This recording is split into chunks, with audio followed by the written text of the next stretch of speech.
Hi, I'm Fran. I'm part of the worship leading team here at Oakwood Church, and this is my thought for the day.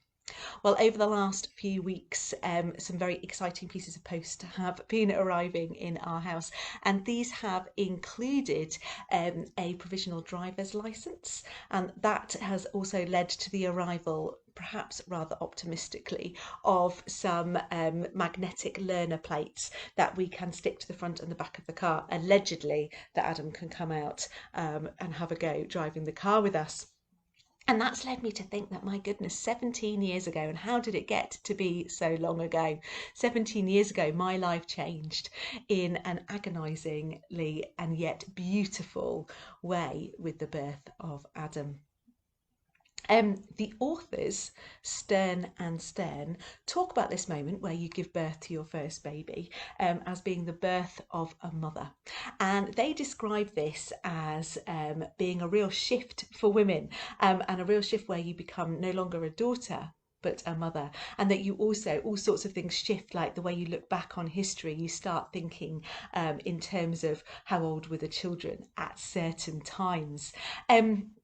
And this is certainly what happened to me. And with all these shifts, there was a massive change in priority for me. So I went from spontaneous trips out to late night dancing to some really crazy adventures when I look back on it, to a new focus and a new priority in my life, which included things like saving my money not for great shoes to dance in, but for practical things like nappies or school shoes.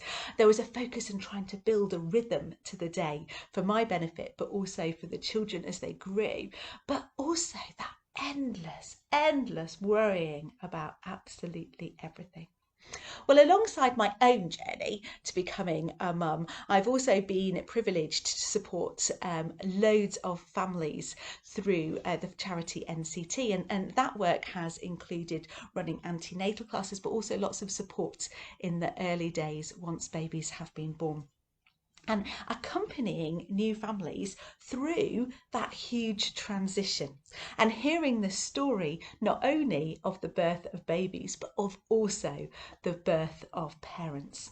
And these are incredible stories to hear. They're the stories of the strength of women going through the birth of their baby, the exhilaration when you meet that baby for the first time, but then also the relentlessness of the early weeks and months as you adjust to being a new family. And so, what do my ramblings about what it is to become a mum have to do with our Christian journey? Well, I would argue everything. So Paul writes to the church in Corinth. He says, Therefore, if anyone is in Christ, the new creation has come. The old is gone and the new is here. So essentially, the essence of what it is to let Christ be the focus, be the heartbeat, be the central force in our lives, is to accept or even embrace that our old priorities, our old ways of doing things need to change, and that there is a new focus for life.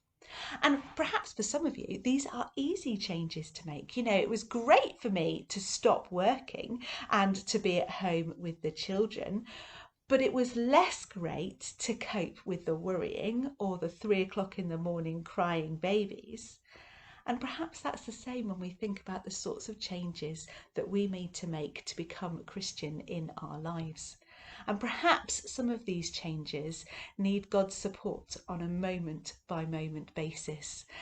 And so we need to know that He is guiding us and loving us, and perhaps also cajoling us into focusing our priorities on Him. I hope that you have a chance today to reflect on what your priorities are and whether they reflect something of your love of God. And I wish you every blessing as you think about those things today. Bye bye.